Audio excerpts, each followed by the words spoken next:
All right, well, hello everybody. My name is Clint Runge. I'm the managing director of an agency called Arch Rival. Arch Rival is a creative agency with an expertise in youth culture. So we help brands, really big brands, help them attract and engage young consumers, and we do that in a lot of different ways.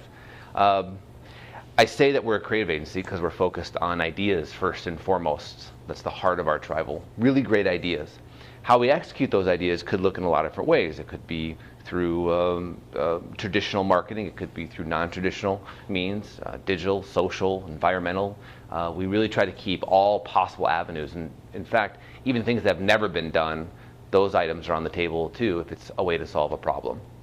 All right, so I've been asked to talk to you a little bit about startup life and some of the pros and cons that I've experienced. My experience is with Arch Rival. We've been in business for 17, 18 years now, so we've come a long way. I think what I'll do is I'll start with how Arch Rival started briefly, and then we'll go from there. Okay, so where Arch Rival started for me was in college. And when I was going through architecture school, I realized that the things that we were doing in our school were far and well advanced than what was being done in the architecture school when it came to using technology. And right from the outset realized that I was developing a skill set and a passion for something that was not in the market. And we used that, myself and my business partner at the time, used that to launch Arch Rival. Here's what we learned along the way. Realized that it's really hard to start up a company. I learned along the way that most companies do fail, and we were certainly not without coming very close ourselves. I think in Arch Rival's history, in the early years, the first 5 years, we were about out of business 3 different times. And every time we survived by the skin of our teeth. Now, that story is not uncommon. Of course, there's a lot more to that. But as I have met other entrepreneurs and people who own companies, it feels like it's just a lucky crowd, right? I mean, if you don't look behind it, you'll just say, wow, everybody just somehow barely scraped by, and the last moment something happened and it saved the company, and now they've built this really great, amazing thing, like Arch Rival.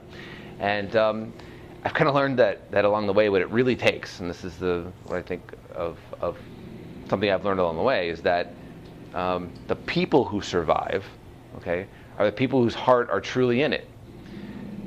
If you want to make a lot of money, you're not going to survive. Like that's not how businesses make it, because it's so much more complicated than that.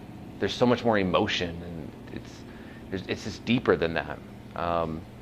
You got to want to love what you do. I mean, you got to want that. And I always thought about Arch Rival as being it was simultaneously my hobby, and it was where I was making my career. And I think that's what I find true about other businesses. I mean, you got to want that. And I always thought about Arch Rival as being it was simultaneously my hobby, and it was where I was making my career. And I think that's what I find true about other businesses. Other things I learned along the way. You need to surround yourself with really talented people. I've tried to make a habit of hiring people at Arch Rival that are more talented than I am at something. I think early beginning, I thought, well, it's my ship. I'm the captain. I gotta be number one, and I gotta know everything and be everything and be the best at everything. And while there's some truth to that to a degree, over time you gotta bring people into the fold. Like, you can't do it all.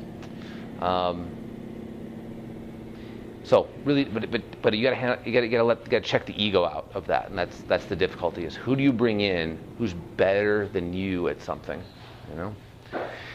I also found that having a really great lawyer and accountant, these were areas that I knew nothing about. We had a great idea, but making it a really operating a business is different, and you will come across challenges along the way that you need counsel for. And you got to have some people on your team that you trust, and a lawyer and accountant, as much as I actually dislike saying it, like you need them along the way. And we've been with the same crew from the beginning, and they've treated us really well. Same thing about a bank. You got to have that relationship formed. So, okay. I think I've also realized that no matter what your idea, not just true arch rival, but really any idea, in order for it to really blossom, you do have to have forge relationships with people. And even if you had the most killer idea, but you were a real jerk, the idea is going to die. You could have a lame idea, but if you can rally people around it, it'll survive. I mean, you could probably go through the marketplace right now across different industries and get a sense for, yeah, I have no idea why this company is successful. The product is not even all that great, and yet they're super successful. I bet behind that somewhere is a guy or a girl that you would really like, you know? And so I think a lot of it is about relationships and building that. Look, there's a ton of smart people in the world, and you know, they don't all come away with really great companies. And I think a lot of it has to do with their ego and just, you got to forge relationships, and that's business, but that's also life. A couple maybe negative things along the way. Checks and balances.